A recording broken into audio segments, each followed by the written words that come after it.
আজকের বিষয়টি আপনার খুবই পরিচিত হওয়া সত্ত্বেও ভীষণ অপরিচিত। আপনি বিষয়টি জানেন, কিন্তু জানেন না। কি অবাক হচ্ছেন?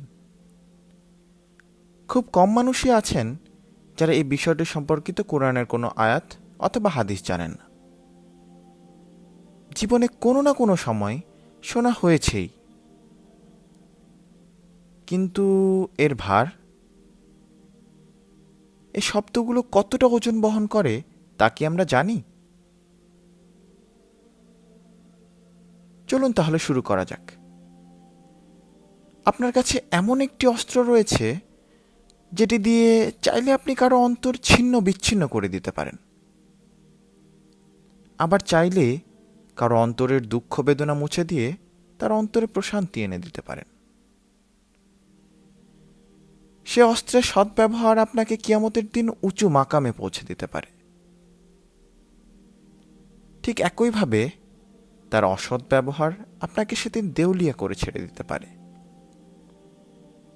এমনকি আপনি আকাশ সমান পূর্ণ আমল নিয়ে যাওয়া সত্ত্বেও। অবাক হয়ে নিশ্চয় ভাবছেন, কি সেই অস্ত্র?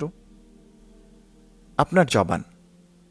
হ্যাঁ, সেই জবান, যে জবানকে আমরা প্রতিনিয়ত আমাদের ভাই বোনদের ভুল, দোষ বর্ণনায় ব্যবহার করি। চাচাতো ভাই বোন, পাশের বাসার ভাবি, রাস্তায় হেঁটে যাওয়া যুবক বা যুবতী, হঠাৎ নামাজ পড়তে আসা সেই ভাই, অথবা হঠাৎ হিজাব পরে আসা সে বোন, আরও আরও আরও সবার সম্পর্কে কত মন্দ কথাই না আমরা বলি।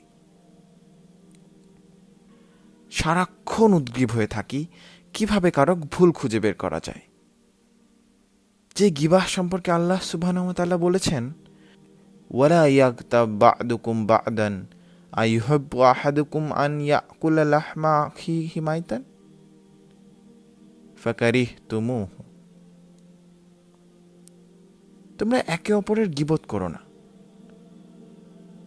তোমাদের মধ্যে কেউ কি তার মৃত ভাইয়ের মাংস খেতে পছন্দ করবে? বরং তোমরা তা ঘৃণা করবে। এমন কেউ খুঁজে পাওয়া হয়তো মুশকিল হবে যে জীবনের কোনো না কোনো সময় এই বাণী শুনেননি। কিন্তু এই শব্দগুলোর ওজন বোঝার ক্ষমতা কি আমাদের হয়েছে? মুসলিম থেকে বর্ণিত, আল্লাহ রাসূল সাল্লাল্লাহু আলাইহি ওয়াসাল্লাম বলেছেন, তোমরা তোমাদের ভাই সম্পর্কে এমন কথা বলো না যা সে অপছন্দ করে। সাহাবায়ে কেরাম প্রশ্ন করলেন, ইয়া রাসূলুল্লাহ সাল্লাল্লাহু আলাইহি ওয়াসাল্লাম, যদি সে দোষ তার মধ্যে থেকে থাকে তাহলেই কি তা গীবত হবে? তিনি বললেন, সেটাই গিবা। সূরা হুমাজাতে আল্লাহ সুবহানাহু ওয়া তাআলা সামনে পিছনে নিন্দাকারীদের চরম পরিণতি সম্পর্কে উল্লেখ করেছেন। তাদের ভয়াবহ শাস্তির কথা উল্লেখ করেছেন। আমাদের কি সময় হয় চিন্তা করার? কবিরা গুনাহ বলতে আমরা খুন, রাহাজানি, জিনা, ব্যভিচার ইত্যাদি বুঝি। অথচ প্রতিনিয়ত করা এই গিবা কবিরা গুনাহ সমূহের মধ্যে একটি। আমরা অনেকেই হয়তো এটিকে গুনাই মনে করি না, কিন্তু একজন বিশ্বাসী কখনো এই খারাপ কাজে লিপ্ত হতে পারে না। সে কখনোই তার ভাইয়ের অবর্তমানে তার সম্পর্কে খারাপ কথা বলতে পারে না, তাকে নিয়ে ঠাট্টা করতে পারে না। সে সব সময় তা থেকে বেঁচে থাকে।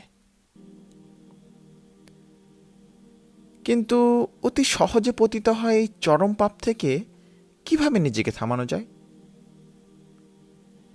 ইমাম গাজ্জালি রাহিমাহুল্লাহকে এই সম্পর্কে প্রশ্ন করা হলে তিনি এর উত্তরে 3টি ধাপের কথা উল্লেখ করেন। প্রথমত, আমি আমার ভাই অথবা বোনের অবর্তমানে তাকে নিয়ে কিছু বলার আগে কল্পনা করি সে আমার সামনে বসে আছে। এটা কি সম্ভব যে আমি তাকে একইভাবে আঘাত করব? দ্বিতীয়ত, তাকে আমার সামনে কল্পনা করার পরে আমি তার সম্পর্কে এমন সুন্দর সুন্দর কথা বলবো যা সে আমার সামনে উপস্থিত থাকলে শুনতে পছন্দ করত। তার ভালো নাম, গুণ ইত্যাদি সম্পর্কে বলবো যা সে শুনে উৎফুল্ল হতো। তৃতীয়, এবং এটি হচ্ছে সর্বোত্তম ধাপ, ইহসান, যেমন বুখারী, মুসলিম সহ বিভিন্ন হাদিস গ্রন্থ থেকে বর্ণিত। নবী সাল্লাল্লাহু আলাইহি ওয়াসাল্লাম বলেছেন, ততক্ষণ পর্যন্ত তোমাদের কেউ প্রকৃত ঈমানদার হবে না যতক্ষণ পর্যন্ত না সে তার ভাইয়ের জন্য তাই পছন্দ করবে যা সে নিজের জন্য পছন্দ করে। এই ধাপে তিনি বলেন, আমি নিজেকে তার জায়গায় বসাই এবং চিন্তা করি, যদি আমার সম্পর্কে এই কথাগুলো বলা হতো তাহলে কি আমি তা পছন্দ করতাম? আমাকে কি তা পীড়া দিত না? সুবহানাল্লাহ।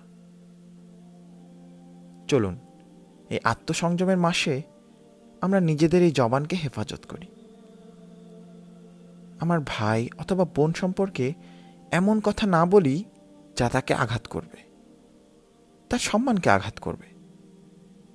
মনে রাখব, আল্লাহ বনু আদমকে সম্মানিত করেছেন, আমি যেন সে সম্মানে আঘাত না হানি। আমাকে সে এখতিয়ার দেওয়া হয়নি।